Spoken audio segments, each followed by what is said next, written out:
Thank you, Hetty. I'm going to get started and then I'll pass the baton to my colleague, Brianna Hennessy. So next slide, please. I'd like to introduce you to Connecticut. This is our educational landscape. We have just over 500,000 students. 51% of those are non-white. Almost 41% are eligible for free or reduced priced meals. 16% have disabilities, and almost 9% are English learners. Within that, we have 205 school districts in Little Connecticut. We have 205 school districts, 1,500 schools and programs, and 52,000 certified staff, and just under 70,000 non-certified staff. This long list of attendance rates is near and dear to my heart. We've been working on this for nearly 10 years, and if you look towards the middle of the list, we were able to bring our chronic absence rates down below 10% for a little bit. And then it started to go a little bit back up again. And then you'll see the impact of COVID pretty much starting in 2019-2020. We were at 12.2%. And then the end of last year, we were at 19%. In Connecticut, we get our year-to-date chronic absence and attendance rates every month. So right now we have February coming in, and we'll have February by the end of March to share with districts and our partners to plan to support districts. Right now, or as of the end of January, we were at 26.2%. And that would have been, students would have missed 9 to 10 days at that point. Next slide, please. And this is a snapshot of how we took attendance. We started this last fall when we returned to school and we had remote, hybrid, and in-person learning. So we needed to set some policy and standards for how to take attendance in remote learning. And so we are consistent with our definition of what is in attendance. Both in school and remote are the same. A student is considered to be in attendance if present at his or her assigned school or at an activity sponsored by this school for at least half of the school day. And so when a student is remote, this diagram here shows you the 4 ways that they can get credit for school for that day. They can have synchronous learning, synchronous virtual meetings, time logged into electronic systems, or assignment submission and completion. All of those have to add up to at least a half a day. This put a little bit more of the onus of taking attendance on the teachers, but it did allow us to make sure there was some consistency across districts for kids learning. And we have continued that this year with remote learning. However, we have primarily in-school learning and very, very slim instances of remote learning for COVID reasons only, quarantine and COVID. All right, next slide, please. If you have any questions, you can put them in the chat and Hetty will relay them to us. So this is a cycle of support. It's pretty basic, but this is how we do our work here in Connecticut and how we've sort of set ourselves up for this presentation. So in Connecticut, we always start with the data, and that's where Brianna is going to come in. The performance officer receives the data, cleans the data, and presents the data publicly, where we do a data analysis and use that analysis to determine what kinds of supports we're going to give. And that is where we'll end up our discussion today with our supports. But if I could introduce Dr. Brianna Hennessy at this point to talk about how we collect our data and our data analysis. Thank you. Thanks so much, Kari. We can do the next slide, please. So when Connecticut reopened in the fall of 2020, the mix of in-person and remote learning meant that we had to plan for recording attendance in a different way. So we did the following things. The first one Kari just described for us. We had a consistent definition of attendance with guidance on what activities counted towards attendance. We also started collecting attendance data monthly instead of annually and broke out in-person and remote days for each student. We released data reports that compared attendance rates to prior year data that were disaggregated by student group and by in-person and remote days. And we also created virtual learning communities and internal and external state teams to review data and coordinate work. And Kari will talk a little bit more about those at the end of the session. Next slide. So Attendance Works and the Connecticut State Department of Education collaborated to release a report last spring describing chronic absence rates for the 2020-21 school year. We found that students who learned predominantly in person had similar rates of chronic absence as the prior year, but those who learned in hybrid mode were absent more often, and those who learned remotely or primarily remotely had the highest rates of chronic absence. In particular, this graph shows that 9th grade students have higher rates of chronic absence, so that transition year posed was especially problematic for attendance. Next slide, please. So in our collaborative report and also in our monthly reporting, we broke down chronic absence rates by racial and ethnic categories and saw largely the same patterns in that in-person learning was protective against chronic absence. But we also noticed that our Black and Hispanic students were more likely to learn remotely and then more likely to be chronically absent. So our flexible policy allowing remote learning had a disparate impact by race and ethnicity on chronic absence rates.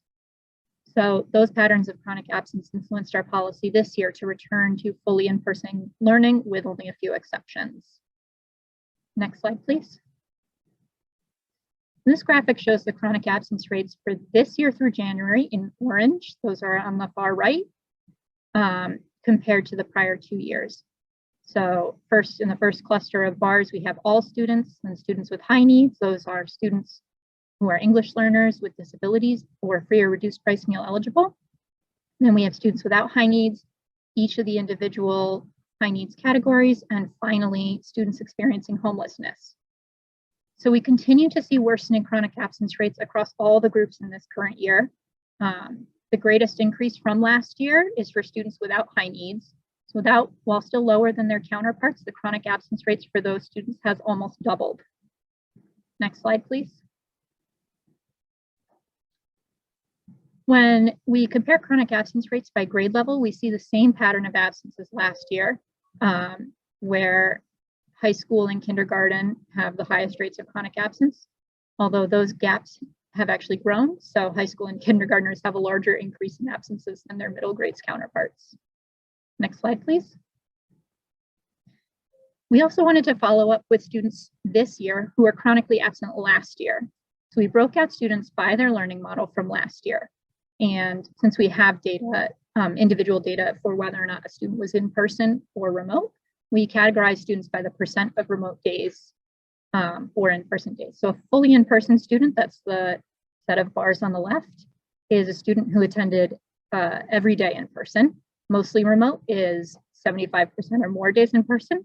Hybrid is between 25 and 75% of days in person. Mostly remote is 25% or less days in person, and then fully remote is every day is remote. Then in gray, we have those students who were chronically absent last year, and in blue, those who are not chronically absent last year. And then the height of the bar represents the chronic absence rate for the current year. So over half of students who were chronically absent last year are chronically absent again this year. And that rate is worse for students who are mostly or fully remote. Over 70% of those students are chronically absent this year. The same pattern holds for students who weren't chronically absent last year, although the rates overall are lower. More than a quarter of the students who are mostly or fully remote are chronically absent again this year, or not again. They're chronically absent this year, even if they had adequate attendance last year. Next slide, Brianna, this is really showing that chronic absence continues to be a predictor. Chronic absence in the prior year continues to be a huge predictor of chronic absence in the current year. Thank you, Hetty. So how do we interpret this? We met with districts and community practice, so the next part on the cycle, to discuss how to unpack and understand these data. We know that over 98% of all school days are in person this year, and about 30% of students have at least one remote day, but the number of remote days is small. It's only about 5. However, attendance on in-person days this year is lower than last year because students need to have an approved reason to access remote learning. So they might be kept home without access to that remote learning. Then attendance on remote days is also dramatically lower than last year because remote learning programs might not be as robust as they were last year. For students without high needs, districts suggested that families were trying to navigate the changing guidance around when to keep students home after a close contact or COVID-like symptoms. Families with more resources were able to keep students home during Omicron. So that might have led to a surge in absenteeism.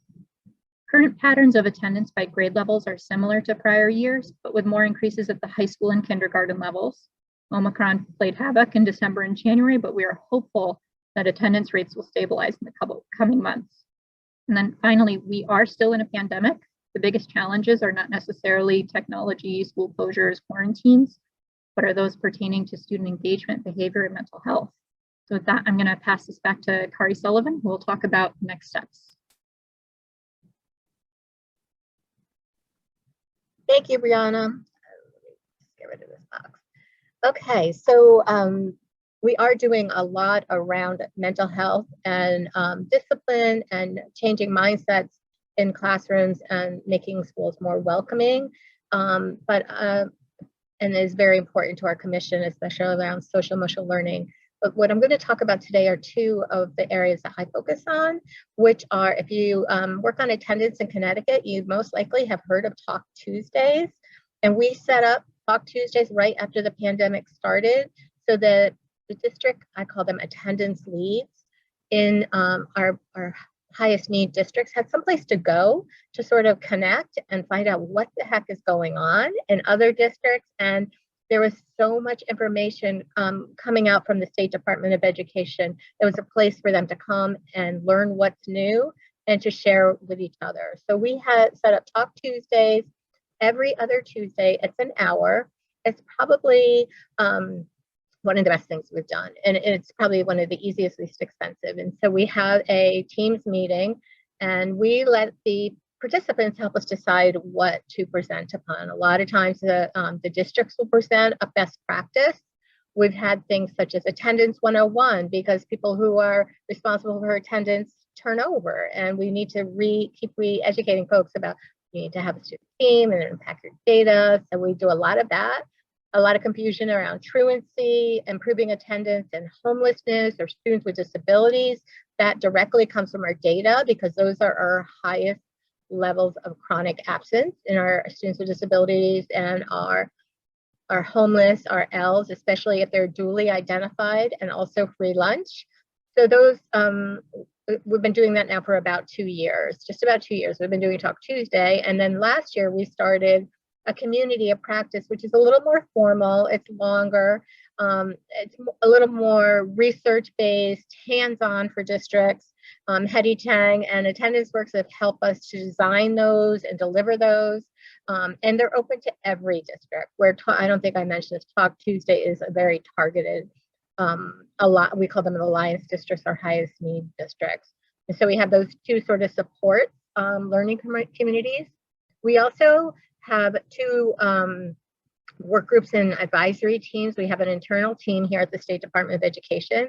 Before the pandemic, I worked on attendance all by myself, and not anymore. We have our McKinney-Vento homeless. We have folks who work with the family engagement and other areas, special ed and other areas and Ls. And then we have an external team to help us with our learning what districts need to know, would like to know, and help us plan. Next slide, please. And this is LEAP, which is the cornerstone of our attendance efforts. It was designed by the governor's office. He did a survey of superintendents to find out what do they need. And they said, we need people, we need boots on the ground to help us connect with families. And so they targeted support to 15 districts based on multiple data points that SDE had collected. And we are now conducting home visits to meet students and families where they are and find out what they need to re-engage with school. We provide students and families with resources from backpacks to technology. As of mid-February, we've had more than 15,000 visits with 6,000 families. This is a $10 million program. And we support this program. And next slide, please. We have a collaborative partnership with our regional education service centers. There's 6 of them that work with the districts. We've set up a home visiting training hub where the home visitors get regular training and opportunities to network with each other. And that was done with attendance works in the parent-teacher home visiting, so that it's more relational approach where we're here to help families. Many times they don't even talk about attendance until the second visit or third visit, so we can build trust. We have a performance management system where we're collecting home visitor logs to learn what's happening in the home, and we are developing sort of a collection of supports and resources that family home visitors can use. Lastly, an evaluation is being set up to evaluate LEAP, to learn about lessons learned, and also there is funding in the governor's proposed budget to expand LEAP for 2 more years. And so we want to learn how are we doing with this program. Okay. Next slide, please. And this is a monthly, this is a chronic absence by month since September for some of our LEAP districts, where I just monitor their trends to see how they're doing. And you'll see many of them really bumped up in December and January, but some were able to hold it steady during Omicron. And so it helps me to know where do we need to provide more supports in LEAP districts. And next slide, please. And then, Hetty, do you want to? Yeah, so Kari, thank you so much. So what you got was a picture of how Connecticut as a state is using data and then expanding programs through virtual learning, as well as through this intensive investment in LEAP. And what we thought would be fabulous is to have Carly speak about what does this look like at the ground? Bridgeport is an amazing district, and it is also one of the LEAP districts. So Carly, what are you seeing? What are you seeing in terms of your data? And what are you seeing as the strategies to address chronic absence?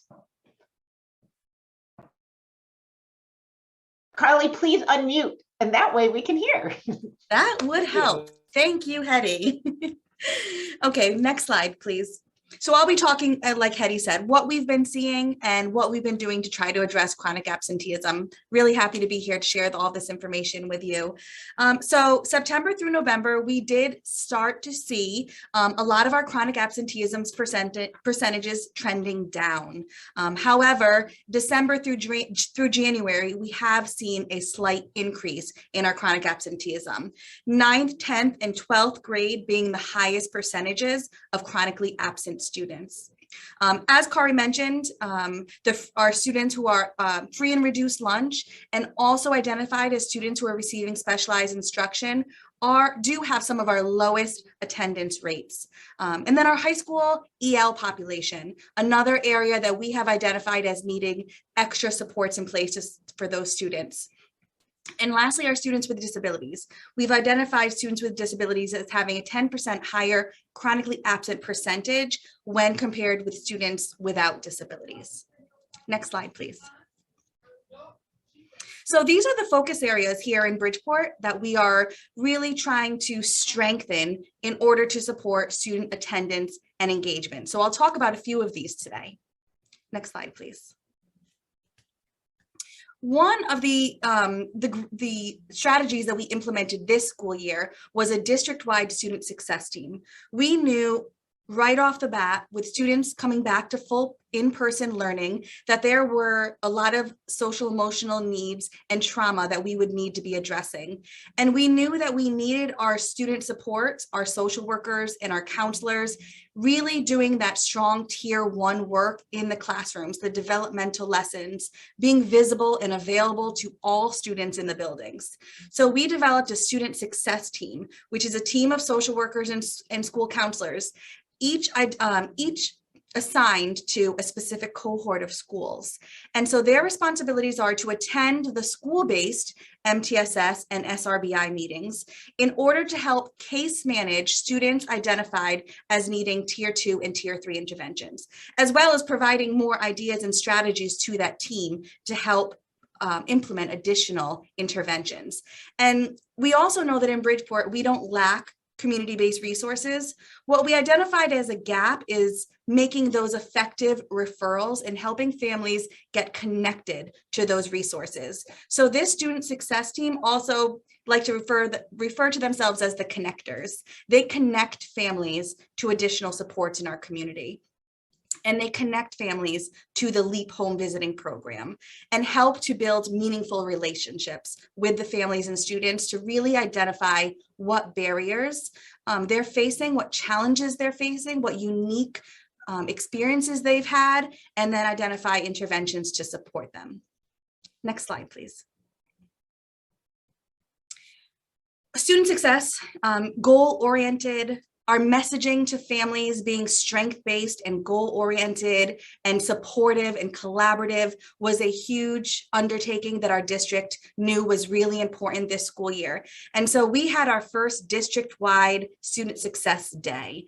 And so we asked all staff to be involved in this day to help students set 3 goals for themselves. Specifically, we wanted high school and middle school students to have a documented student success plan. And we were really excited with the first time we've ever done this to have 80% of our high school students have this documented goal. And so the idea also was when students are referred to community-based organizations or when students go to meet with their school counselor, we have that common language. What are your goals? What obstacles are you facing to reach those goals? And what can we do to help support you? What can we do to get you there? And a conversation when the home visitors go to the homes as well. What are your goals? And parents, what are your goals for your child? And how can we help you to get there? Next slide, please. We also implemented a more comprehensive, although we had an SEL program the last few years, we wanted it to be more comprehensive and a more district-wide approach to it. And so we started with monthly themes, which we embedded in our school counseling curriculum. And so school counselors and SEL teams, every school in our district has an SEL team, can all kind of follow the same theme and implement similar strategies and interventions for students at a tier 1 level across all of the schools in Bridgeport.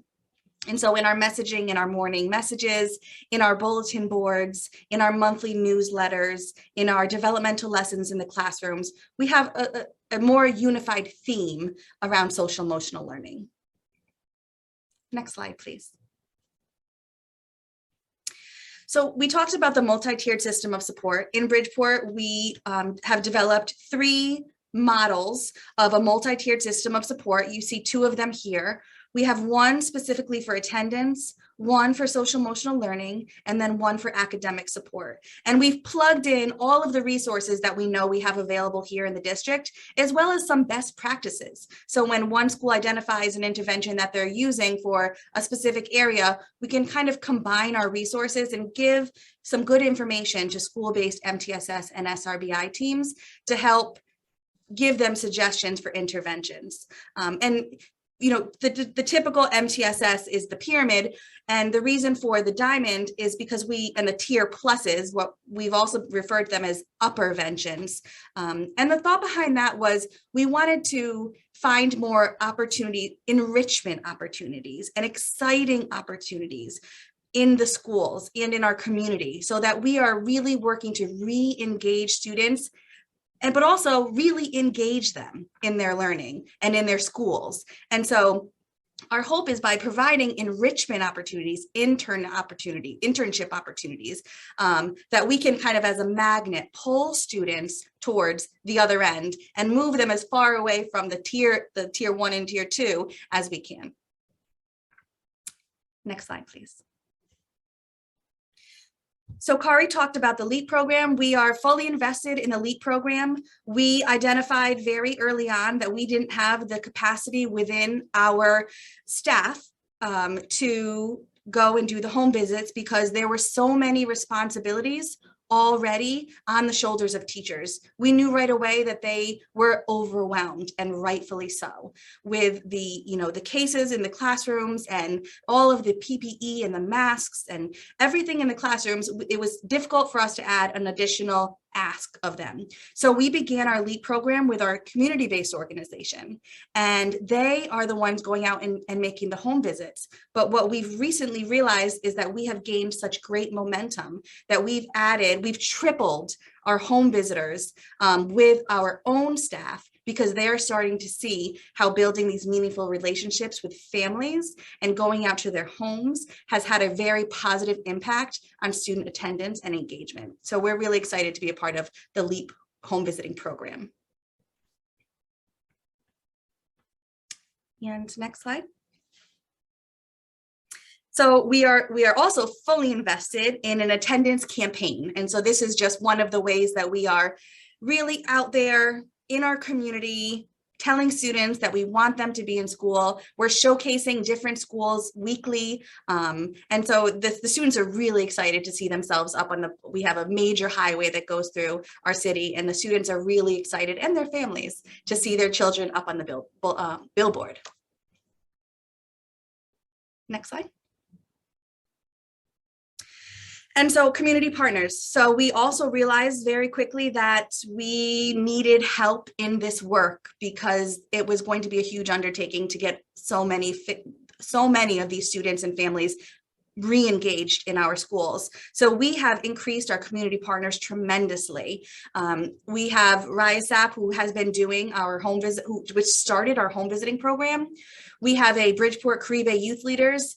They provide tutoring in school for students I've identified through the MTSS process as needing additional academic support. And they've supported already 205 of our students in our schools. We have a mentoring program, also identified through the MTSS, students who need, who we want to make a referral for a mentor. Last year, we had almost 300 students paired with a mentor, and we are about at that number again this school year.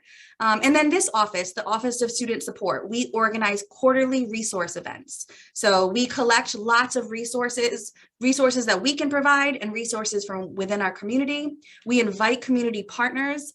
We did a drive-through event when we were more heavily in COVID, and our one that we're planning for next week will have a bit of an indoor piece of it as well. And we invite these families who are connected to LEAP, who are identified through the Student Success Team. And when they come to the event, they get to leave with a lot of great goodies, but they also get to see how many available resources there are here in the community, ready and willing to support them. So it's a great opportunity for the families to get out and for us to show them that there's a lot of support here in the community for them.